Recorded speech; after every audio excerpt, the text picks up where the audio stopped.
20 charter buses roll through my open gate onto my private land. 400 tourists pour out into 94-degree heat, cameras ready. Darlene, the HOA president I'm not even in, stands with her megaphone telling them this is a legal heritage tour. She's been doing this for 6 months. 68,000 pocketed from my property. Before that, she spent years forging documents to steal land my grandfather earned at Normandy. I watch every bus cross onto my land, wait until the last tourist steps off. Then I walk to the gate, press the remote, clunk, steel bars slam shut, locked. It takes them 10 seconds to realize. Then the screaming starts. Darlene sprints toward me, mascara already running in the heat, shrieking that I can't do this. I head back to the porch with my coffee. She's about to spend the next 4 hours learning exactly what I can do. What would you do? My name's Hollis Brennan, 52. Spent 25 years as an Army Corps engineer before I inherited 240 acres of Montana ranch land from my grandfather in 2019. Dutch Brennan bought this land in 1947 with money he saved bleeding across France. Normandy to the Rhine, every brutal step. He came home, bought land nobody wanted, rocky, steep, thick with pine, and built something that mattered, not wealth, legacy. The land's got natural hot springs tucked in a valley, hiking trails Dutch carved in the 50s, wildlife corridor that's been undisturbed 70 years. His dying words, "Keep it wild, Hollis. Don't let them pave paradise." I moved back from Seattle to honor that, renovated the 1940s ranch house, run a small timber operation, selective cutting, maybe 12 cords a year, quiet life, splitting wood, tracking elk, reading at sunset. I've got 2 daughters, Ramsey, 29, environmental lawyer, Cleo, 26, paramedic, good kids. Their mother and I divorced amicably in 2018. She kept Seattle. I kept the land I should have come back to years earlier. For a year, it was perfect. Then Pinnacle Ridge Estates broke ground next door, luxury subdivision on 400 acres of old ranch land, 85 lots, homes selling $800,000 to $2 million, faux rustic McMansions with stone facades and 4-car garages. The HOA covenant ran 47 pages, grass height limits, approved paint colors, visual harmony standards. I read it once and laughed until my coffee came out my nose. Then I met Darlene Voss, 58, real estate broker from Connecticut, helmet of hair-sprayed blonde that could survive a tactical strike, pastel blazers, mint green signature color, and a white Escalade with vanity plates reading Presden. Elected HOA president within 6 months, ran unopposed, promised property value protection. What she actually delivered was weaponized bylaws. She fined residents for grass 3.1 inches tall, unapproved mailbox fonts, dogs barking after 9 p.m. People were terrified. Spring 2021, she cornered me at Safeway. I was picking through apples. She materialized like a debt collector. "Your split-rail fence is charming," she said, smiling with too many teeth, "but it clashes with our aesthetic. We'd like you to upgrade to black aluminum. We'll contribute $2,000. I stared. It's been there since 1947. My grandfather built it. Quaint, but Pinnacle Ridge has standards. I'm not in your HOA. Her smile iced over. You could have chilled beer on it. Technically, no. But as neighbors, we expect cooperation. Expect away. Her voice dropped. You'll regret that attitude. Week later, County Inspector Jerry knocked on my door. Anonymous complaint, illegal structures, unpermitted additions, environmental violations. I walked him around. Every building had permits, originals from the 40s in Dutch's fireproof safe. Jerry sighed. Someone's wasting both our time, but I gotta file a report. As he drove off, I spotted Darlene's Escalade parked 200 yards down the road, binoculars on the dashboard, just sitting there, watching. Cost me $3,200 in legal fees to compile permit documentation. My lawyer said, "She's testing you." 2 Pinnacle Ridge residents, Garrett and Simone Ortiz, caught me at the hardware store days later, kept their voices low. "Darlene did this to the guy before you," Garrett said. 47 complaints over 18 months. He sold at a loss. She wanted the land for HOA green space. I looked at him. I'm not the guy before me. That fall, I attended a town council meeting, routine timber permit renewal. Darlene was presenting, all smiles and PowerPoint slides. Glacier View Highway is underutilized. We should partner with tourism operators. Her slideshow included a marked viewpoint, right at my property line. Driving home, I saw a tour bus idling near my fence. Out-of-state plates, tourists photographing my land. Guide's megaphone echoing, "Pristine wilderness, untouched by development." I filed it away. That evening, I stood at Dutch's grave. Small cemetery, Mountain View. Headstone, Dutch Brennan, 1923 to 2019. He kept it wild. Wind moved through the pines, that particular whisper that sounds like old men talking. The air smelled like distance and coming snow, clean in a way cities forget exists. "She doesn't know who she's dealing with, Dutch," I said aloud. "You didn't take orders from Nazis. I'm not taking orders from a woman whose license plate can't spell." Somewhere an elk bugled. The sound carried across the valley, wild and free. I smiled. This was just beginning.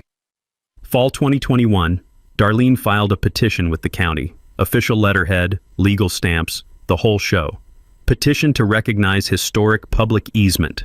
Her claim? Townspeople had used a trail across my land for generations to access the hot springs. Sacred community tradition, Montana heritage. She had proof. 3 affidavits from Pinnacle Ridge residents swearing they'd heard from longtime locals about families hiking that trail since the 40s. All 3 signers had moved to Montana in 2020. I checked. She also submitted a photograph, Boy Scout troop camping near the springs, 1982, and a letter from Dutch granting permission. I knew that letter. I'd seen the original. But when I pulled it from the safe, something was wrong. Darlene's version had no date, no phrase saying one-time event. Just Dutch's signature and 2 sentences. Permission granted to use springs, enjoy the land. She'd edited it, digitally cropped out the parts that didn't fit her story. The Glacier Valley Gazette ran it front page. Developer blocks historic community trail? They quoted Darlene in italics, like she was some guardian of the public good. "We just want families to enjoy nature like their grandparents did. Mr. Brennan seems to think he owns the wilderness itself." I read it over breakfast. Burned my tongue on coffee so bad I tasted copper for an hour. Ramsey drove up from Missoula that weekend. My eldest daughter, environmental lawyer, sharp enough to split hairs lengthwise, she spread Darlene's petition across my kitchen table and started laughing. "Dad, look at this photo." I looked. Boy Scouts, campfire, rock formation in the background. "That's not your land," Ramsey said. "See that shelf rock? That's on Pinnacle Ridge Common Area. Different drainage entirely. I pulled the survey maps. She's trying to claim your trail to avoid maintaining hers." Then she held up Dutch's real letter, the one from my safe. "One-time permission granted to Troop 47 for weekend of July 3rd to 5th, 1982. Not to establish precedent or easement. Access is a privilege, not a right." Ramsey grinned. She photoshopped a legal document and filed it with the county. "That's not just fraud, Dad, that's stupid fraud." We hired a surveyor anyway. Guy named Cal, meticulous as a watchmaker. He spent 3 weeks walking every foot of property line with GPS gear that cost more than my truck. The bill was $4,800. His report was 12 pages of technical language that boiled down to Darlene's full of shit. The public trail she referenced was 300 feet east, entirely on HOA land. She'd tried to offload her maintenance costs onto me by claiming my trail was the historical one. Ramsey filed our response. 47 pages, longer than Darlene's petition, just to make a point. Original, unedited letter, survey data. Affidavits from 12 people whose families had been here 40-plus years, all saying, "Never heard of public springs access. Dutch was private but fair." The hearing was mid-November. Frost on the courthouse steps, cold enough my breath hung visible. Darlene showed up with a Missoula lawyer in a suit that probably cost $3,000, briefcase that shined like a new penny. The county commissioners, 3 ranchers and a retired school teacher, reviewed everything in silence. 20 minutes. You could hear the wall clock ticking. Finally, petition denied. No credible evidence of historic easement. Petitioner is advised that submitting altered documents may constitute fraud. One of the commissioners, old Frank Tillman, looked straight at Darlene when he said, "Fraud."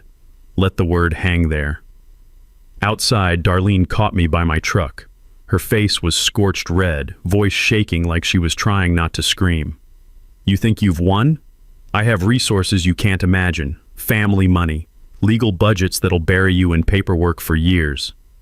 I kept loading files into my truck bed. Didn't even look at her. "And I have something you'll never have," I said.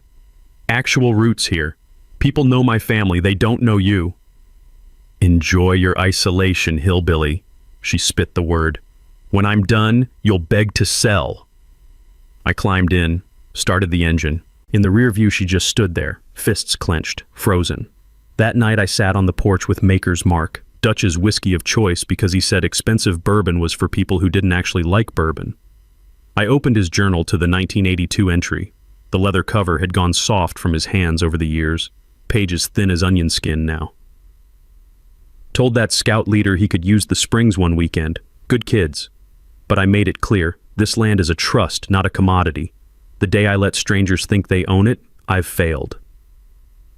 I'd read somewhere once, maybe in one of Ramsey's law books she'd left behind, that if you let someone use your land for 20 years straight without challenging them, they can actually claim legal ownership through something called adverse possession. Squatters' rights on steroids. Darlene's tours had been running 18 months. I had plenty of time.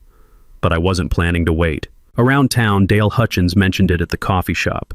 Darlene tried stealing Brennan land with fake documents. County shut her down.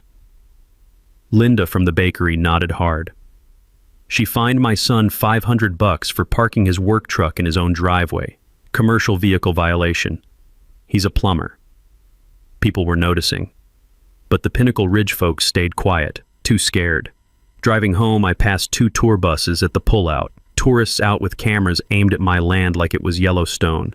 Guide's megaphone echoing, "Pristine wilderness, a window into Montana's untouched past." I noted the company name painted on the bus, Majestic Montana Tours. The wood smoke from my stove that night smelled sharp and sweet, like victory with a side of warning. Winter turned to spring. Darlene went quiet for a few months.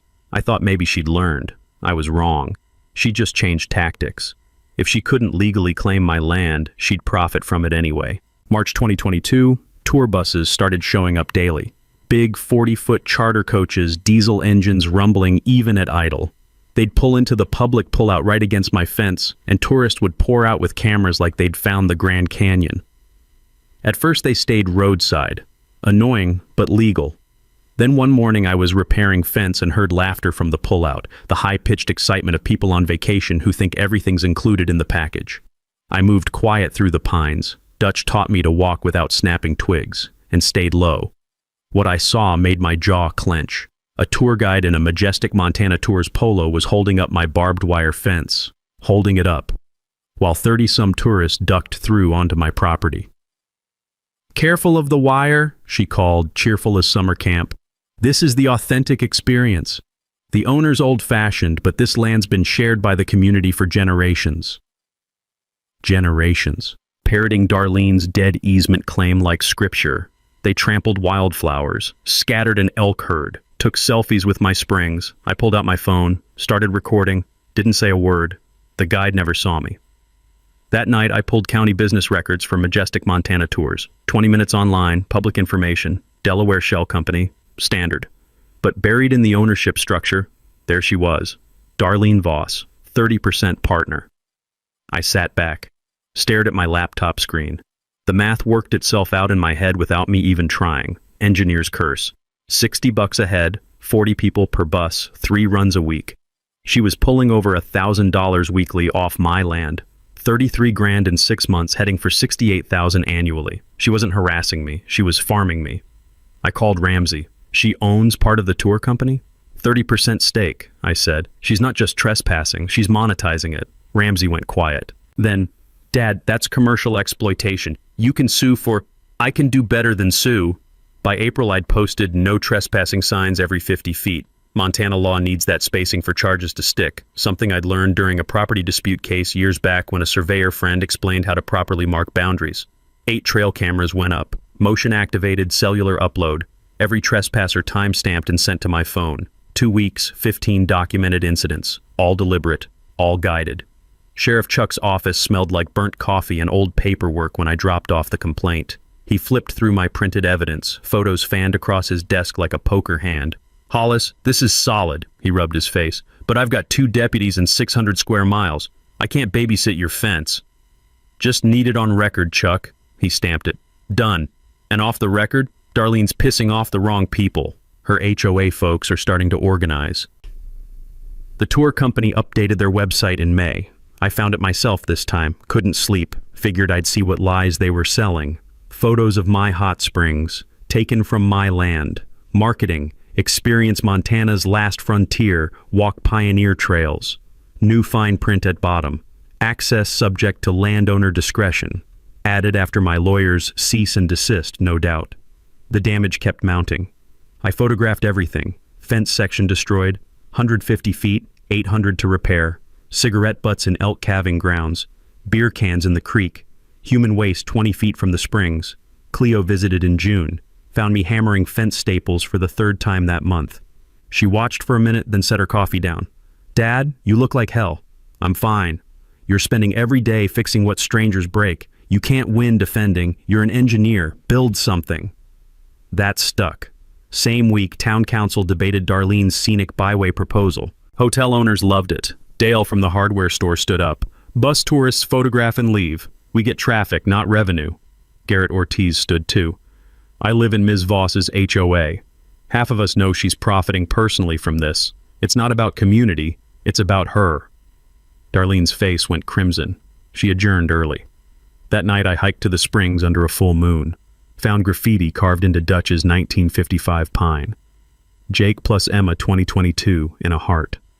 I sat on Dutch's flat rock. The rock where he taught me to skip stones. Where he'd said, "This is your inheritance, not money. This, protect it." Creek water moving, coyotes calling, springs steaming in cold air. "I'm trying, Dutch," I said aloud. "But she's got lawyers and money and zero shame." A coyote howled back, then silence. Cleo's words echoed. Build something. I thought about my core days, controlling river flow, choke points, letting water through, then closing the gates when you're ready. The question wasn't keeping them out, it was letting them in, then making them wish they'd stayed home. I pulled out my phone, Googled, Montana Property Access Rights 1940s. Found something interesting, something old. I smiled walking back down that mountain. Summer 2022, Darlene made her boldest move yet. She lobbied the county to declare Glacier View Highway a Montana Scenic Byway. Official designation, state tourism marketing, federal recognition. Sounded noble until you read the fine print.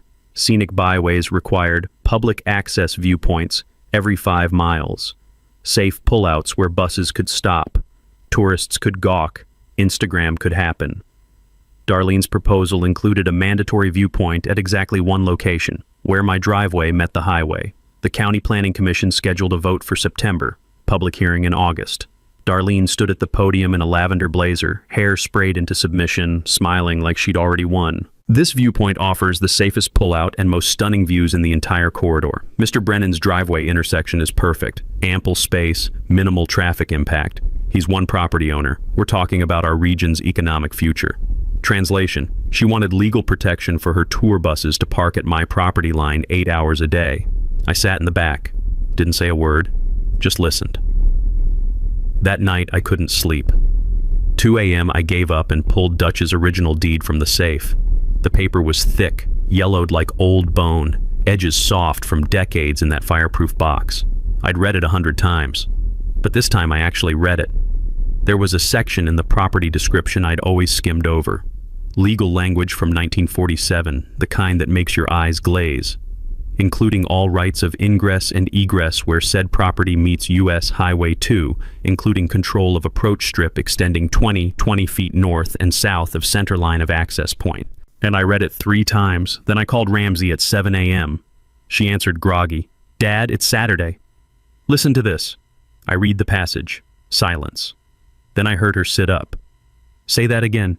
The approach strip part." I read it slower. "Holy shit," she said. "Dad, that's a pre-interstate provision. Before the feds standardized highway access in 1956, landowners sometimes owned the approach, the strip where their driveway met the road. It was their property, not public right-of-way.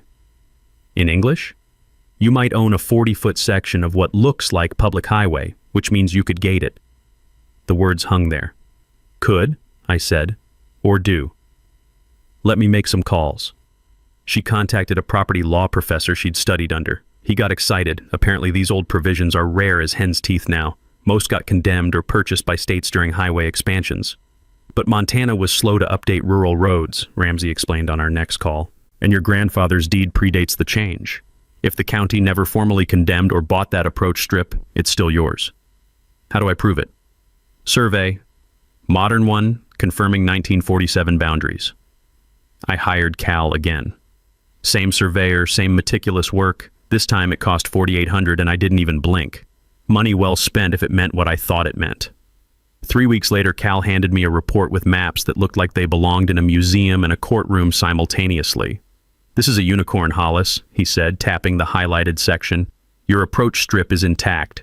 County widened the highway in 1963, but they went east of your property. Never touched your access point. You own it. All of it. I stared at the map. A 40-foot strip of asphalt I'd driven over 10,000 times thinking it was public road. It wasn't. It was mine.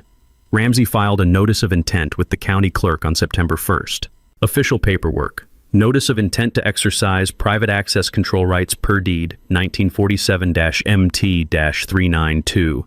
Public record. Anyone could see it. Darlene saw it within 48 hours. She showed up at my house unannounced. Didn't knock. Just laid on the horn until I came out. I walked to her Escalade. She had the window down, holding a printed copy of my filing. Her hand was shaking. This is bullshit. I leaned against her door.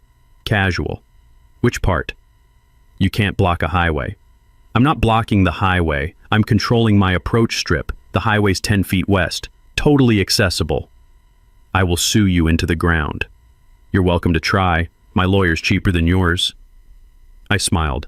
And she's my daughter, so she works weekends. Her face went from red to purple. The county needs that viewpoint for the scenic byway. Then put it somewhere else. You've got 5 miles of highway. Pick a different spot. She sat there, engine running, breathing hard through her nose, like a bull deciding whether to charge. This isn't over, she finally said. Never thought it was. I stepped back. She peeled out, gravel spraying. The county commission met 2 weeks later. The scenic byway proposal passed, but the mandatory viewpoint got moved 2 miles east.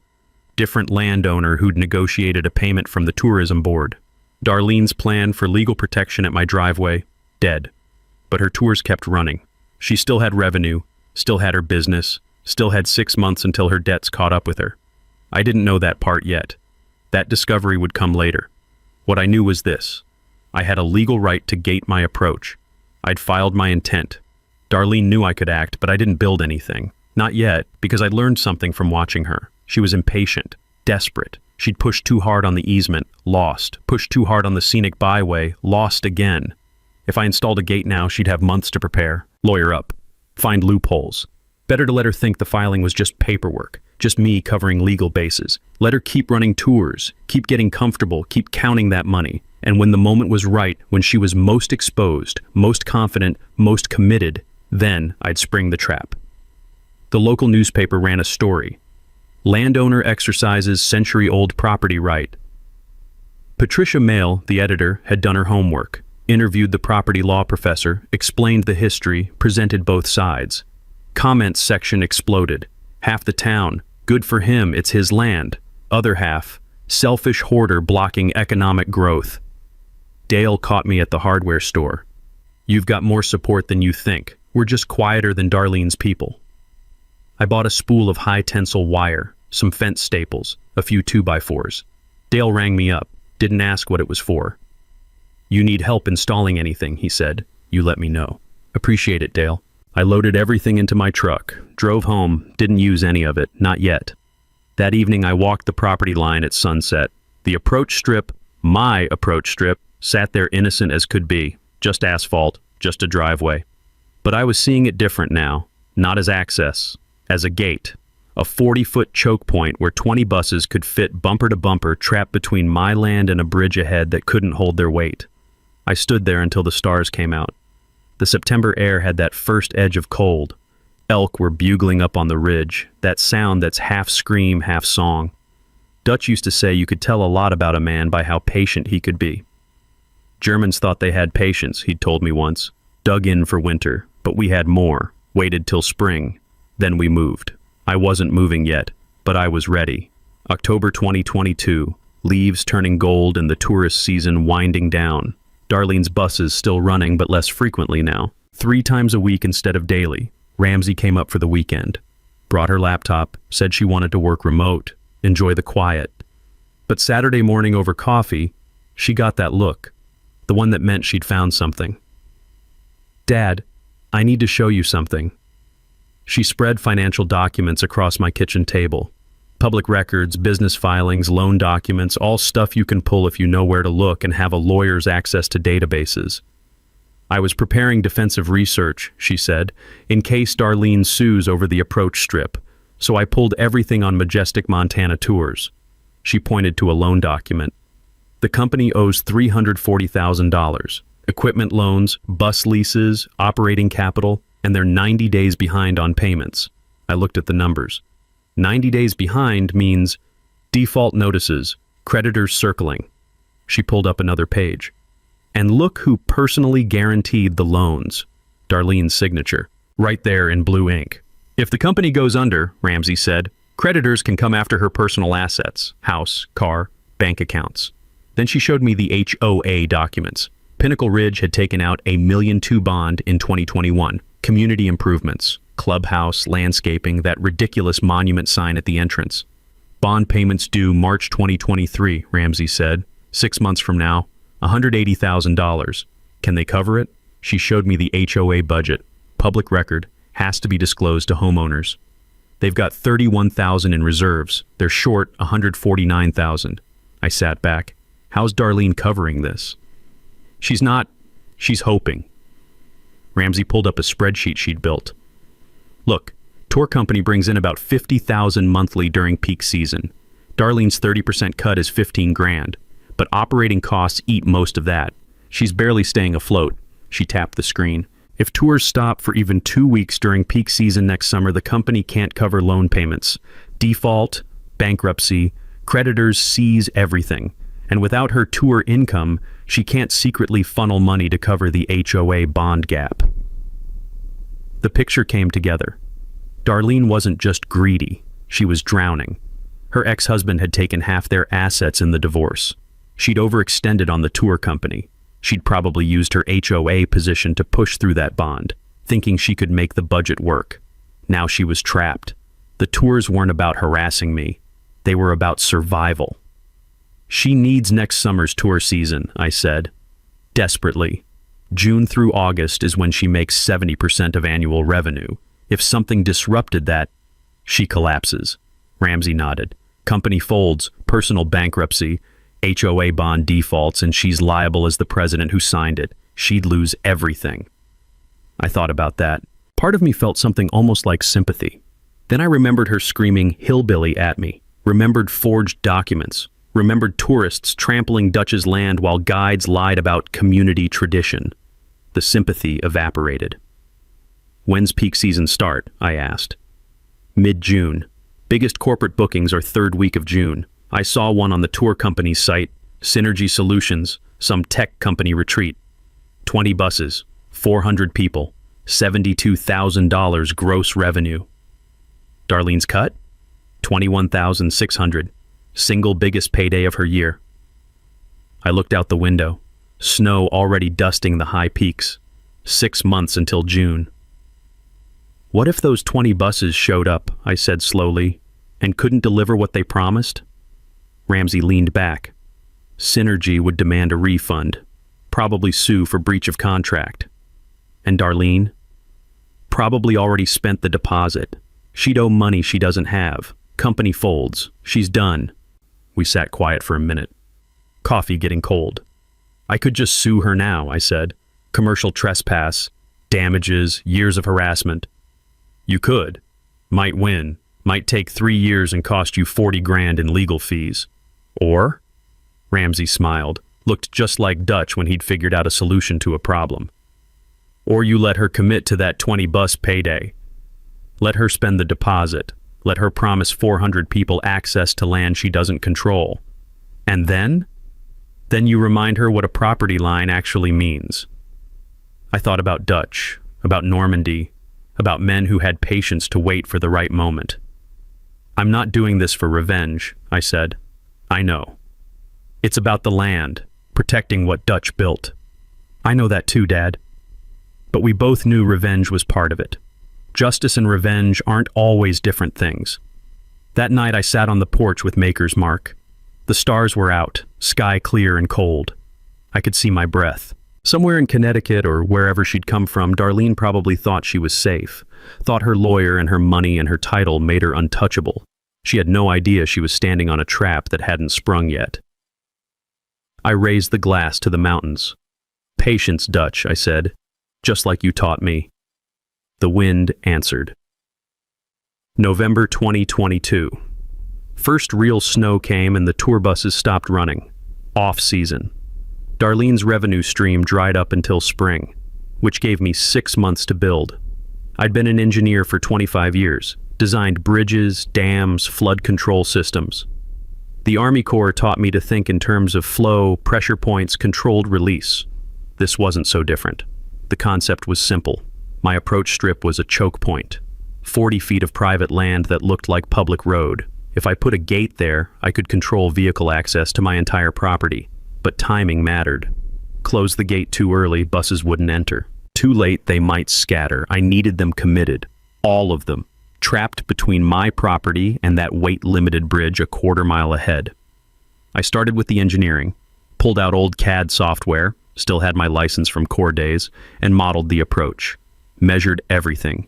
Gate width, 16 feet, wide enough for my truck but requiring buses to enter single file.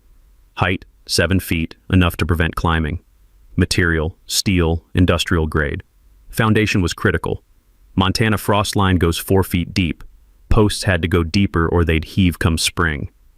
I designed concrete pylons, 4.5 feet down, reinforced with rebar. Locking mechanism, 3 layers. Remote-controlled motor, solar-powered. Manual backup padlock, sliding bolt for redundancy. If one failed, I had 2 others. I ordered materials through Dale. He didn't ask questions. Just wrote up the order. Steel gate, concrete, rebar, solar panel, remote motor assembly. Need help installing? He asked. I've got it, he nodded. You need anything else, you call. Total cost, $6,200. Money I'd saved for a new roof. The roof could wait. January through March, I worked alone. Didn't want attention, didn't want Darlene hearing about construction. The ground was frozen solid until late February. I rented a gas-powered auger, spent 3 days drilling post holes. Hands blistered even through gloves, back aching. But it was good work. Honest work. Poured concrete in stages. Let it cure proper, 2 weeks between pours. Dutch had taught me you don't rush concrete. Weak foundation, weak everything, he used to say. Installed the gate in early March. Steel frame, powder-coated black. Heavy enough that hanging it took a whole day and a come-along winch. The motor went in last. Solar panel mounted on a pole 20 feet away. Wire buried underground. Remote control synced to my phone. One touch button. Close gate. I tested it 50 times. Open, close, lock, unlock. 8 seconds to close. Smooth motor hum. Then clunk. That beautiful sound of steel bolts sliding home. Perfect. By April, I had 12 cameras covering the approach and property. Motion sensors, night vision, cellular upload. If a squirrel crossed my land, I'd know. I practiced the timing. Had Cleo drive her pickup through the approach at different speeds. I'd wait until she was past the gate threshold, then hit close. Needed 37 seconds minimum between last vehicle entering and gate closing. Any faster, safety risk. Any slower, vehicle might not be fully committed. 37 seconds. I could do that in my sleep. The legal side I'd already covered. Ramsey had prepared a memo documenting everything. My deed rights, Montana access law, emergency service compliance. Sheriff Chuck knew. County clerk had my filing on record. I wasn't breaking any laws. I was exercising property rights that had existed since 1947. Late April, I briefed Dale over coffee at his shop. Something's going to happen June 18th, I said. It'll be loud, messy. Darlene's going to call the sheriff screaming. Just want you to know ahead of time. Dale sipped his coffee. You doing anything illegal? No. Anybody getting hurt? No. Then I don't need to know more. He set down his cup. But if you need anything that day, anything at all, you call. Sheriff Chuck, I told directly, went to his office first week of May. Chuck, June 18th, I'm going to exercise my property rights. There'll be tour buses involved. It'll be messy. Darlene will call you. He leaned back. You breaking laws? No. Endangering anyone? No. Inconveniencing? Yes. Endangering? No. He smiled. Then I'll respond when I respond. Might take me a while. Lot of road to cover that day. I shook his hand. Appreciate it. Garrett Ortiz. I ran into at the grocery store mid-May. He pulled me aside between the produce and dairy. Something's happening, he said quietly. I can feel it. Half the HOA's ready to vote Darlene out. We just need a reason, something public. June 18th, I said. Keep your calendar open. What's happening? You'll know it when you see it. Just be ready to move fast. He studied me, then nodded. We'll be ready. My daughters came up Memorial Day weekend. I showed them the gate. Cleo walked around it, testing the steel. Dad, you built a trap. I built a gate. Semantics. She looked at me. You're really doing this? I'm really doing this. Ramsey had her lawyer face on. If this goes south, call me immediately. It won't go south. Call me anyway. We spent that weekend stocking my house like I was preparing for siege. Water, sandwiches, first aid kit. Cleo's idea. She'd been a paramedic long enough to think about contingencies. You'll be out there for hours, she said. Stay hydrated. Stay calm. I hugged them both before they left. June crept closer. I checked the gate daily, tested the motor, verified cameras, reviewed the timing. 37 seconds. I could do it. June 17th, I walked the property one last time. Stood at the approach strip, my approach strip, and looked at the gate. It stood open, waiting. Tomorrow, 20 buses would roll through, 400 tourists, one desperate woman who'd spent 2 years trying to steal my land. And I'd teach every single one of them what a property line actually meant. I went to bed early, slept better than I had in months. Early June 2023, Darlene's tour company started advertising heavy. Facebook ads, Instagram posts, email blasts to corporate event planners. I knew because Garrett forwarded me a screenshot. The ad showed my hot springs, my property, with text, book your Montana adventure before access changes, limited availability for premium corporate retreats. She was creating urgency, scarcity marketing, because she knew something had shifted and she needed to cash in fast. June 5th, Garrett sent me another message, just 2 words and a PDF attachment. Holy shit. I opened it. Synergy Solutions Corporate Retreat Itinerary. 400 employees and families. 20 charter buses. June 18th. Premium package, $180 per person. $72,000 gross. Darlene's 30%, $21,600. The itinerary was detailed, professionally designed. Color photos of my land throughout. 9:30 a.m. Depart hotel, arrive Montana. Hot Springs private reserve, like she owned it. 10 a.m. Guided nature walk on historic pioneer trails. My trails, Dutch's trails. 11:30 a.m. Exclusive access to natural hot springs, photography opportunities. My springs. 12:30 p.m. Catered lunch on site. My site. The marketing language made my teeth hurt. Experience authentic Montana wilderness on a private historic ranch preserved for generations. Walk where pioneers walked. See untouched natural beauty. Everything was a lie except the untouched part, and she was fixing to touch it. I called Ramsey. She's selling access like she owns it. That's fraud, Dad, promising services she can't deliver. Or, I said, I let her deliver exactly what she promised. Access to my land. Then I control how long they stay. Ramsey was quiet a second. You're really going to trap 400 people. I'm really going to enforce my property rights. Call me if anything goes sideways. June 10th, Darlene tried one last negotiation. Her Escalade pulled into my driveway, uninvited as always. She got out wearing a practiced smile and a pale yellow blazer that probably cost more than my monthly grocery bill. I was on the porch, didn't stand up.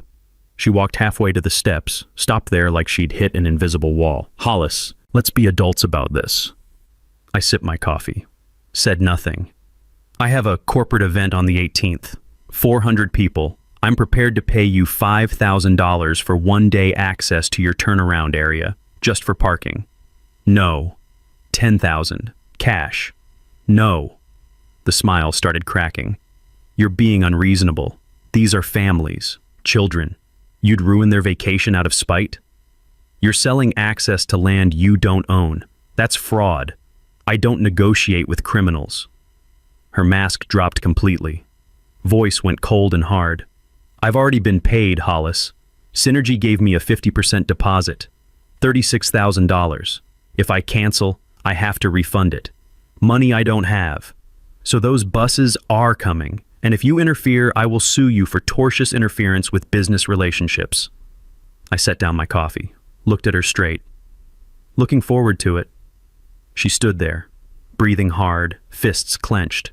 Then she turned and walked back to her Escalade, peeled out spraying gravel. I watched her go. She'd already spent the deposit. She was committed, trapped by her own greed. Perfect. The next week I spent in routine, split firewood, checked the gate, tested cameras, lived normal, but inside I was counting down. June 15th, Synergy Solutions posted on LinkedIn. 3 days until our Montana team-building adventure. Can't wait to experience those natural hot springs. Comments rolled in, employees excited, families packing hiking boots. None of them knew they were about to become pawns in someone else's property dispute.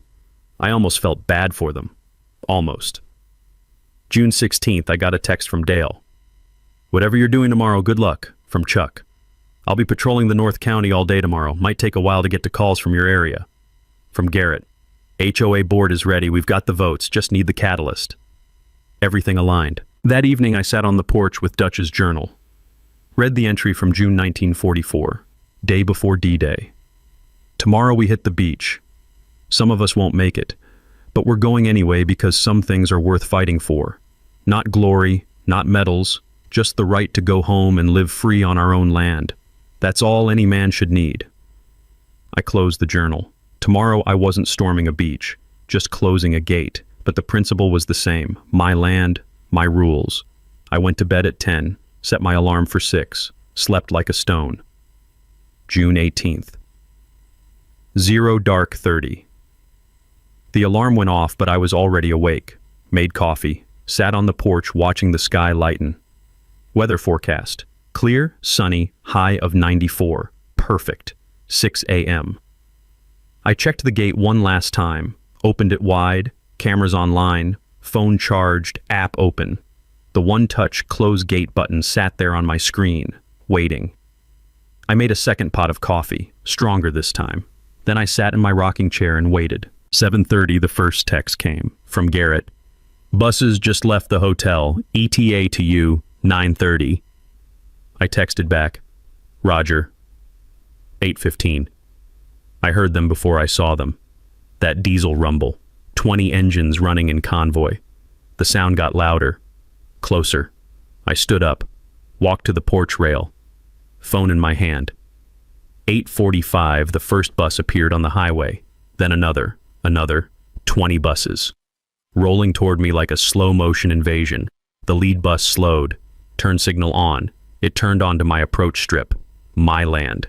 I counted them through the camera feeds. 1, 2, 3. Darlene was on bus number 4. I could see her through the windshield. Clipboard, headset. Smiling. She thought she'd won. 10, 11, 12. Tourists starting to exit the buses. Stretching, looking around, taking pictures. Kids running. Parents calling after them. 18, 19. Bus 20 turned onto my property. I waited. Counted in my head. 1, 2, 3, 37 seconds. 3. The last tourist stepped off bus 20. Darlene was standing near bus 1, megaphone in hand, about to address the crowd. I tapped my phone screen. Close gate. 8 seconds. The motor hummed. The steel gate swung smoothly across the approach strip. Clunk. Locked. For maybe 5 seconds, nobody noticed. Then a bus driver tried to leave, saw the gate, radioed someone. Word spread. Darlene's head snapped toward the gate. I watched her face change. Confusion, understanding, rage. She started running toward my house. I sat back down in my rocking chair, picked up my coffee, and smiled. The screaming started before Darlene even reached the gate. Not from her yet, from the tourists. Confusion rippling through the crowd like a shockwave. 400 people realizing simultaneously that the exit had closed. Why is there a gate? We can't get out? Is this part of the tour? Darlene sprinted across the gravel in heels, impressive and stupid simultaneously. She hit the gate at full speed, grabbed the steel bars, started shaking them. Open this! Open this right now! Her voice was already hoarse. The megaphone worked, probably. Now it was shredding to pieces. I stayed on my porch, sipped coffee, watched. She spun around looking for me, spotted me sitting there calm as Sunday morning. Hollis Brennan! Screaming now, full volume. You open this gate or I swear to God. I picked up my PA speaker, turned it on, spoke calm and clear. Good morning. You are currently on private property. The tour operator did not have permission to bring you here. I am exercising my legal right to control access to my land. You are not in danger. You are not permanently trapped. You may exit through the pedestrian gate at any time. I pointed to the small door set into the main gate. Unlocked. Human-sized. The buses will remain here until I decide otherwise. I estimate 3 to 4 hours. Please stay calm. There's shade under those pines if you need it. I apologize for the inconvenience. The reaction was chaos. Some tourists laughed nervously, thought it was a prank. Others got angry immediately. This is ridiculous. Parents grabbed kids. We're leaving. Now. About 60 people headed straight for the pedestrian gate, walked out, started the long hike back to the highway. But 340 stayed, either curious, stubborn, or waiting to see what happened. The bus drivers gathered in a cluster, radios out, calling dispatch. One driver, older guy, professional, approached my fence, called out calm. Sir, we've got families here. Kids, elderly passengers. We need to leave. You're welcome to leave on foot, I called back. The vehicles stay. How long? Until I'm satisfied. He didn't look happy, but he nodded, went back to brief the others. Darlene was still at the gate, makeup starting to run in the heat, hairspray helmet collapsing strand by strand.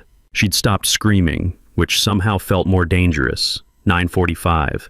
Temperature already 82 and climbing. The buses idled for a few minutes, AC running, then one by one the drivers shut them down. Conserving fuel. Without the engine noise you could hear everything.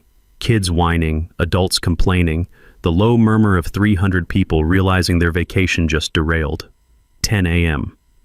Darlene's phone rang. She answered. Even from the porch I could hear the yelling from the other end. She turned away, voice low and urgent. Couldn't make out words, but the body language was clear. Damage control failing. 10:15, a news van pulled up on the highway. KXMT Missoula, reporter and cameraman. I'd been wondering when media would show. The reporter, woman in her 30s, professional, sharp, approached the gate with her cameraman, started filming. She called to me.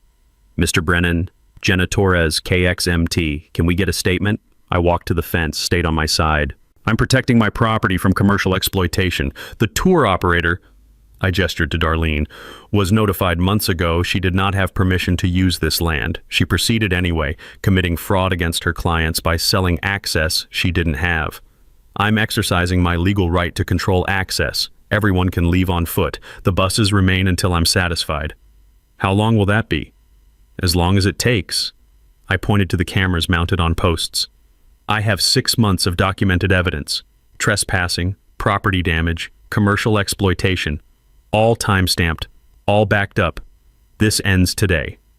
Jenna turned to Darlene. Ms. Voss, do you have a response? Darlene's face was a ruin.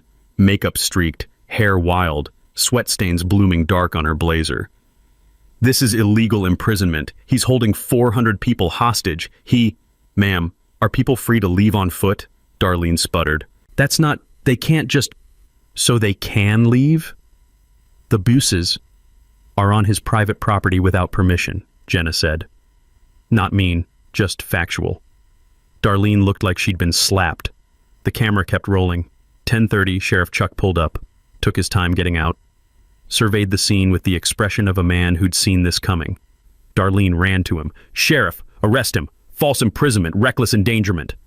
Chuck held up a hand. Ma'am, slow down. He walked to the gate, looked at the buses, looked at the tourists milling around, checked the pedestrian gate, unlocked, people flowing through. Then he pulled out his PA. "Folks, if anyone has a medical emergency, wave me down. Otherwise, you're free to leave on foot. This is a property dispute, not a public safety issue." Darlene grabbed his arm. "It's not a dispute. It's a crime." Chuck gently removed her hand. "Ma'am, he owns the land. He can lock his gate. Your bus is trespassed. That's civil, not criminal. I have a contract with your clients, not with him." Chuck gestured to me. "Y'all need to work it out." He walked back to his cruiser, sat in the shade, waited. Darlene stood there, alone in the sun, breathing hard. 11 a.m., 90 degrees. The buses sat silent, baking metal. The smell of hot asphalt and diesel hung thick. Tourists had claimed every shaded spot, kids crying, adults on phones calling rides, anger mixing with resignation. And then, the moment I'd been waiting for. A man in a suit emerged from bus 7, mid-40s, tie loosened but still wearing it despite the heat. He walked straight to Darlene, Marcus Lyle, Synergy Solutions 5P of Operations. I'd seen his face on the company website Garrett had sent me. His voice carried across the distance. "Ms. Voss, explain." Darlene turned. Her face went white. "Marcus, it's not my fault. He locked—" "You guaranteed exclusive access. You said this land was reserved for our event. It was supposed to be. Marcus pulled out his phone, put it on speaker, called someone. "Legal? Marcus Lyle. We need to discuss breach of contract. Vendor failed to deliver services as specified. What's our recourse?" A tinny voice. "Full refund plus penalty clause if services aren't rendered." Marcus looked at Darlene. "You owe us $108,000. You have 48 hours. Darlene's legs actually buckled. She caught herself on a bus bumper. I can't. The money's..." "Then we'll see you in court." Marcus walked away, back to the shade. Darlene slid down to sit on the ground. Just sat there, staring at nothing. Her phone rang. She didn't answer. Rang again. Didn't answer. 11:30. 92 degrees. I went inside, made a sandwich, came back out. Still there. All of them. Trapped by their own presence. Noon approached. Peak heat coming. Noon hit like a hammer. 94 degrees and the sun directly overhead. No mercy. The buses sat silent. Dark metal baking. Heat shimmer rising off the roofs in visible waves. 340 tourists, the ones who'd stayed, were scattered across every patch of shade, under pines, against the north side of buses, anywhere the sun wasn't direct. Kids had stopped crying, just lay in their parents' laps, limp and miserable. The smell was getting bad, diesel exhaust, human sweat, hot asphalt. Desperation has a scent, and this was it. Darlene hadn't moved from where she'd collapsed by bus 7, sitting in dirt, blazer filthy, hair completely destroyed. She'd stopped answering her phone an hour ago. 12:15, one of the bus drivers approached my fence. Big guy, professional, trying to keep calm. "Sir, we've got elderly passengers, diabetics, kids. We're running low on water. Can we at least get supplies in?" "Pedestrian gates open," I said. "Anyone who wants to leave can go get water and come back. The buses, stay until I'm satisfied." He looked at me, not angry, just tired. "How long?" "You've been here 2.5 hours. Give it another 90 minutes. He nodded, walked back. I'd decided that morning, 4 hours total. Enough to make the point, not enough to actually endanger anyone. 4 hours in the heat would ruin Synergy's event, destroy Darlene's reputation, cost her everything. That was enough. 12:30, more media arrived, 2 more news vans, a newspaper photographer. They set up on the highway side, filmed the buses, the miserable tourists, Darlene sitting broken in the dirt. One reporter got a statement from Marcus Lyle. "We paid $72,000 for an exclusive wilderness experience. Instead, we're trapped on private property without permission. Our employees and their families are suffering in extreme heat. This is unacceptable. We will pursue full legal action against Majestic Montana Tours." Another reporter interviewed tourists. "This is the worst vacation disaster I've ever experienced. My kids are dehydrated and terrified. That woman," pointing to Darlene, "promised us something she couldn't deliver. This is fraud." Every word, every camera angle, every miserable face.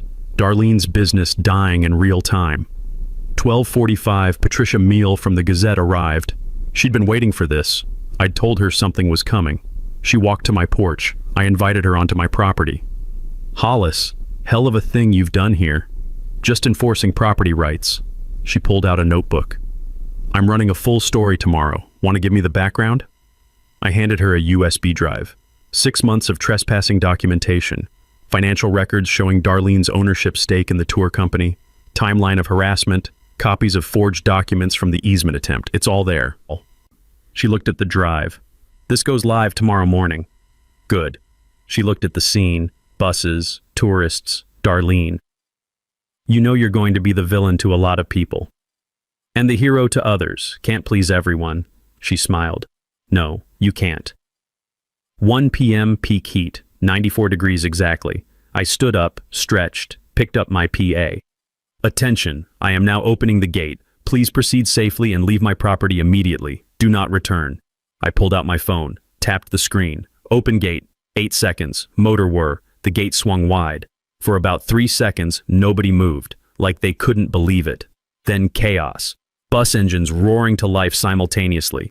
20 diesel motors, deafening, drivers scrambling, tourists running for buses. The convoy lurched forward in desperate disorder, buses cutting each other off, horns blaring. One bus nearly sideswiped another, driver screaming out the window. 8 minutes. That's how long it took for all 20 buses to clear my property. A rolling disaster of a retreat. The dust hung in the air after they'd gone. Thick and choking. Silence settled. I looked at the approach strip. My approach strip. Empty now except for trash they'd left. Water bottles, candy wrappers.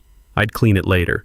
Darlene's Escalade was still there, parked on the public road. She was sitting in the driver's seat, engine off, just sitting. I watched her for a minute, then she started the car, pulled away slow, didn't look back. I sat back down in my rocking chair, picked up my now cold coffee. The news vans were packing up, reporters doing final stand-ups with my property in the background. Sheriff Chuck walked over. Well, that was something. That it was. You know she's going to sue you. Let her try. He smiled, tipped his hat. Have a good day, Hollis. You too, Chuck. He left. I sat alone on my porch. The elk would come back in a few days. The land would settle. And Darlene Voss would never set foot on my property again. 4 hours, 400 people, 20 buses, 1 locked gate. Sometimes that's all it takes to prove a point. I raised my cold coffee to the mountains. We kept it wild, Dutch, I said. The wind moved through the pines, sounded like approval. The next morning, Patricia's story ran front page. HOA President's Secret Business Empire, Fraud, Trespassing, and Financial Collapse. The photos told it all. Darlene screaming at my gate, tourists wilting in heat, Marcus Lyle's face when he terminated the contract. The article laid out everything. Her ownership stake, 6 months of trespassing evidence, the forged easement documents, the financial house of cards. By noon, every Montana outlet had picked it up. Darlene resigned as HOA president that afternoon. 1-line email, effective immediately. June 22nd, Majestic Montana Tours filed bankruptcy. Creditors got pennies on the dollar. July 2nd, Darlene filed personal bankruptcy. Escalade repossessed. House listed underwater. August 3rd, Garrett texted me a photo. Darlene loading a U-Haul alone, moving back to Connecticut. I looked at that photo for a long time. Didn't feel triumphant. Didn't feel sorry either. Just felt done. Synergy sued the tour company, won a default judgment. $108,000. Uncollectible, but on record. The county reviewed her easement petition, referred it for fraud investigation. No charges filed, but permanent black mark. She was finished in Montana. July 1st, Pinnacle Ridge held emergency elections. Garrett won HOA president with 71%. First act, rescind every petty fine Darlene had issued, returned $34,000 to residents nickel and dimed for grass height and mailbox colors. Second act, full financial audit, found $78,000 in consulting fees paid to Darlene's personal LLC. Likely embezzlement, but statute expired. They let it go. Just wanted her gone. Mid-July, Garrett came to my house, knocked instead of honking. Hollis, we want to make amends. I offered iced tea. We sat on the porch. Your grandfather was a veteran. We'd like to establish a scholarship in his name for students studying environmental science or land management. How much? $50,000 endowment, $2,500 annually to 2 students. I thought about Dutch, what he'd value. He believed in education and stewardship. He'd like that. The first Dutch Brennan Memorial Scholarship was awarded spring 2024. Ramsey presented it, 18-year-old ranch kid studying watershed management. I shook his hand. Make it count. Yes, sir. Dutch would have been proud. September 2023, I donated 40 acres to the county, the section with the hot springs. Conditions, nature preserve, no commercial tours ever, foot traffic only, maintained by volunteers. Wildlife sanctuary. Named it the Dutch Brennan Wildlife Corridor. Dedication ceremony drew 200 people. Dale spoke. Hollis could have been bitter. Instead, he gave us a gift. This is real stewardship. Ramsey's voice cracked. My great-grandfather would be proud. This land stays wild forever. I kept it short. Dutch taught me land isn't property, it's responsibility. Today we share that. After people hiked the trails, kids splashed in the creek, elk grazed unbothered. The land was healing. Ramsey moved back that fall, opened her practice above Dale's hardware store. Environmental law, property rights. First client, farmer fighting eminent domain. She won. She visits every Sunday for dinner now. Cleo brings my grandkids, Finn and Mara, every summer. I teach them what Dutch taught me, reading tracks, identifying birds, respecting land. Mara asked once, why did that mean lady try to take our land? She forgot you can't own wild things, only protect them. Did you protect it? I tried. Now we all protect it together. September 2024, first annual Stewardship Day, third Saturday. Community volunteers maintaining trails, removing invasives, monitoring wildlife. 120 showed, locals and Pinnacle Ridge families working side by side. I pulled knapweed next to Garrett. Simone ran tools, Dale brought lunch. Real community, not forced by HOA rules, just people caring because it mattered. Spring 2025, coffee shop, morning routine. Overheard the next table, elderly farmer, Carl, talking. Valley County HOA wants my farm for a golf course, threatening eminent domain. Our eyes met. You're Hollis Brennan. I am. Heard what you did. Got time for coffee? We sat. He told me everything. HOA pressure, captured town council, threats. I pulled out a notepad. First, survey your deed. Second, document everything. Third, my daughter's a property rights lawyer. She'll help. His eyes got wet. Why help me? Dutch taught me, when you see a bully, you don't look away. We talked an hour. Later, I called Ramsey. Got a client for you. She laughed. You starting a service? Just keeping the faith. That evening at Dutch's grave, sunset turning mountains gold, I said it aloud. We did it.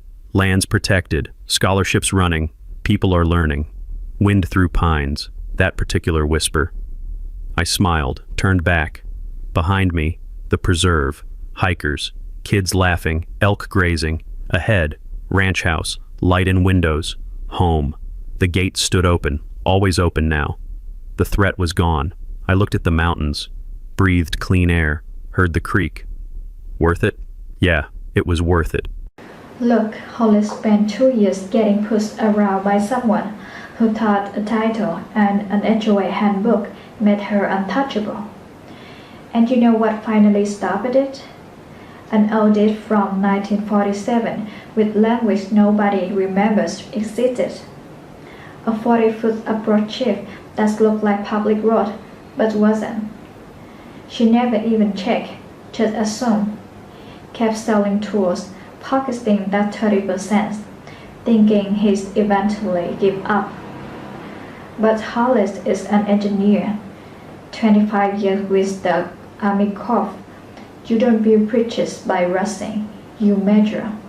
You wait for the right moment. June 18th, 20 buses, 400 people, 94 degrees, and one steel gate that took 8 seconds to close. That's all it took.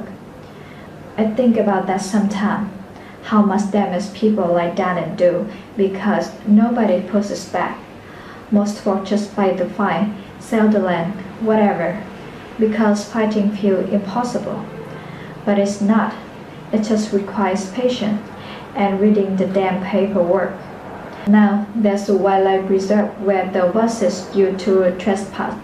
a scholarship for local kids, and Dallas back in Connecticut alone. So here's my question. Have you dealt with someone like this? HOA president who mistake authority for actual power? Drop it in the comment. These stories are everywhere. If this means something to you, hit like, subscribe for more. And if you know someone dealing with HOA overreach, send them this. Sometimes all it takes is seeing someone else did it first. Thanks for watching.